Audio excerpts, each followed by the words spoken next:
Hello दोस्तों, welcome back to YouTube channel RT classes. दोस्तों, आज हम इस वीडियो में बात करेंगे उत्तर प्रदेश के शिक्षा विभाग में जितने भी शिक्षक हैं, अब उनकी जो सैलरी है उसका इंक्रीजमेंट कैसे होगा। जो इंक्रीमेंट होता है ना, सैलरी वृद्धि और प्रमोशन, वो कैसे होंगे। जैसा कि आप देख रहे होंगे, उत्तर प्रदेश में शिक्षकों की ऐसे बढ़ेगी सैलरी। अब इसमें कुछ मानक तय किए गए हैं। दो तरह से मानक हैं, एक तो टीचर के लिए है, दूसरा हेड के लिए है, यानी प्रिंसिपल के लिए है। टीचर के लिए 9 मानक और प्रिंसिपल के लिए 2 एक्स्ट्रा 11 मानक तय किए गए हैं। दोस्तों, ये मानक क्या हैं, कैसे बढ़ेगी आपकी सैलरी, तो इसको एक बार अवश्य देख लीजिएगा वीडियो को, तो आपको एक ओवरव्यू मिल जाएगा और आप उसके आधार पर अपना जो सैलरी इंक्रीमेंट है वो लगवा सकते हैं। तो सबसे पहले अगर हम बात करें कि अगर आप शिक्षा विभाग में आ चुके हैं, शिक्षक बन चुके हैं, तो आपके लिए एक हमने ग्रुप बनाया हुआ है जिसकी लिंक कमेंट बॉक्स में दी गई है। उससे आप ग्रुप ज्वाइन कर लेना, वहाँ पर आपके शिक्षक साथी लोग ज्वाइंट हैं, एक साथ जुड़े हुए हैं। दूसरी अगर हम बात करें तो अगर वीडियो पसंद आ जाए तो इसे लाइक शेयर कर देना, और इस चैनल के माध्यम से आपको शिक्षा विभाग की सारी जानकारी मिलती रहेगी अप टू डेट। तो इसीलिए आपके लिए ये चैनल बहुत ही इंपॉर्टेंट हो जाता है। प्लीज़ चैनल को सब्सक्राइब करने के साथ साथ बेल आइकन जरूर प्रेस कर लेना, ठीक है। तो चलिए बात करते हैं। जैसा कि आपने देखा था, तो जो ऐसे बढ़ेगी सैलरी में सबसे पहला पॉइंट है वो बहुत ही इंपॉर्टेंट है, यही मेन है। क्या? कार्य विभाजन के आधार पर भी आपका क्या होगा, इंक्रीमेंट लगेगा सैलरी में। कार्य विभाजन क्या है? आपने देखा था इससे पहले जो स्कूलों में पढ़ाया जाता था, तो उसका जब मूल्यांकन होता था तो वहाँ पर सभी को एक साथ बच्चों के आधार पर एक जैसा मूल्यांकन किया जाता था, हर टीचर का, और एक स्कूल के हर टीचर का और हेड का सहित सबका मूल्यांकन एक जैसा रहता था। लेकिन इस बार ऐसा नहीं होगा। अब हर स्कूल में टीचरों का अलग अलग मूल्यांकन होगा और उनका अलग अलग रेटिंग भी मिलेगा, उनको पॉइंट्स मिलेंगे। और जैसा टीचर कार्य विभाजन का मतलब होगा, यहाँ पे आप देखिए, समझ लीजिएगा एक बार इसको। कार्य विभाजन का मतलब है यहाँ पर अब आपको कार्य विभाजित करके बच्चों को पढ़ाना है। मतलब एक एक क्लास अलग अलग लेनी है, अलग अलग सब्जेक्ट वाइज लेनी है। जैसे कि आपने देखा कि प्राइमरी में अगर बात करें तो 5 तक क्लास होती हैं, 3, 4 और 5। अब आपने मान लो क्लास 1 में हिंदी ले ली, क्लास 2 में आपने गणित ले लिया, कल क्लास 3 में आपने कुछ और ले लिया, अपना अदर सब्जेक्ट मतलब कह सकते हैं।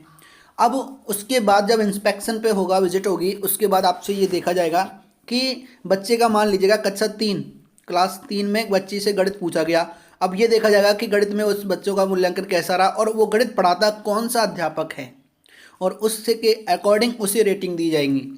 तो इसमें हमने कुछ मानक जो दिए गए हैं, अब हम नीचे मानकों की भी चर्चा करेंगे वीडियो के अंत में। तो सबसे पहले आपको यही समझना है कि अब विद्यालय का जो शिक्षकों का इंक्रीमेंट होगा वो सबका समान नहीं होगा, सबका उनके पॉइंट्स के आधार पर होगा, किसको कितने पॉइंट्स मिलते हैं, ठीक है।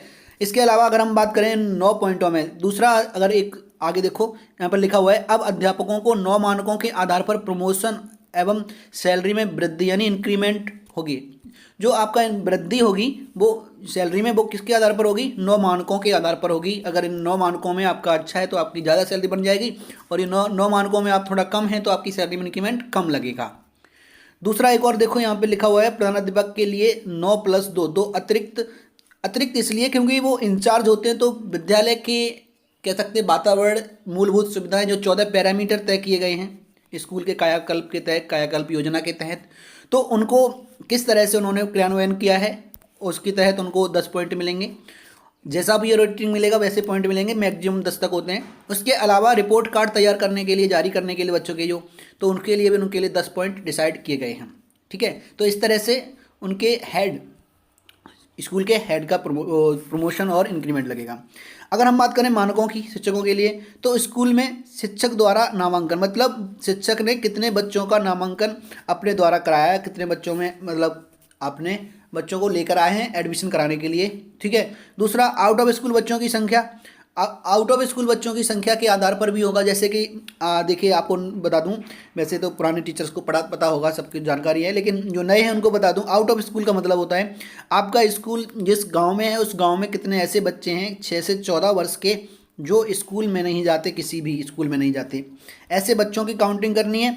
और उनमें से बच्चों में से आपने कितने की भागीदारी अपने स्कूल में दर्ज कराई है, तो उनकी जो संख्या है उसके आधार पर आपको रेटिंग मिलेगी। अगला देखिए, प्रशिक्षण कार्यक्रम। देखिए, हम इसको और अच्छे से समझा देते हैं क्योंकि ये बहुत ज़रूरी है आपके लिए।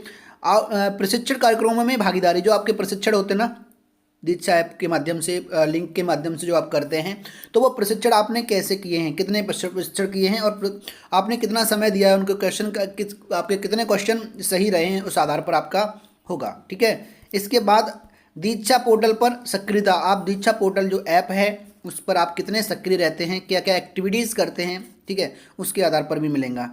उसके बाद स्कूल प्रबंधन समिति की बैठक में भागीदारी, मतलब स्कूल प्रबंधन समिति की जो बैठक होती है वहाँ में उसमें टीचर जो है वो अपना कितना पार्टिसिपेट करता है, किस तरह से हिस्सा लेता है, उसके आधार पर भी आपका मूल्यांकन होगा और आपके इंक्रीमेंट लगेगा।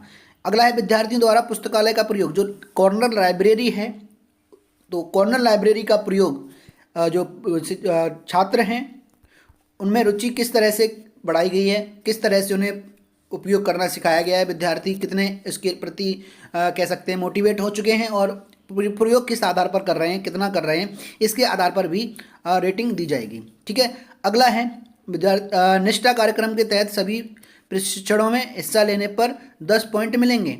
देखिए जो आपके प्रशिक्षण होते हैं निष्ठा कार्यक्रम के तहत, तो उसमें आपको जो अगर प्रशिक्षणों में भागीदारी, सारे में भागीदारी की है तो आपको पूरे 10 मिल जाएंगे, और जिस तरह से आप कम करेंगे उतना आपको कम रेटिंग मिलेगा, और जिसका जैसा रेटिंग होगा उसके आधार पर उसको उसके इंक्रीमेंट में फ़ायदा मिलेगा।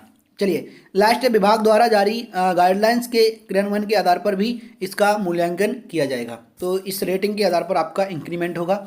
आप समझ गए होंगे, कोई भी डाउट हो तो आप पूछ सकते हैं, बाकी वीडियो पसंद आए तो लाइक शेयर जरूर करना। चलिए तो अब मिलते हैं आपके साथ नेक्स्ट वीडियो में नेक्स्ट अपडेट के साथ। Thank you.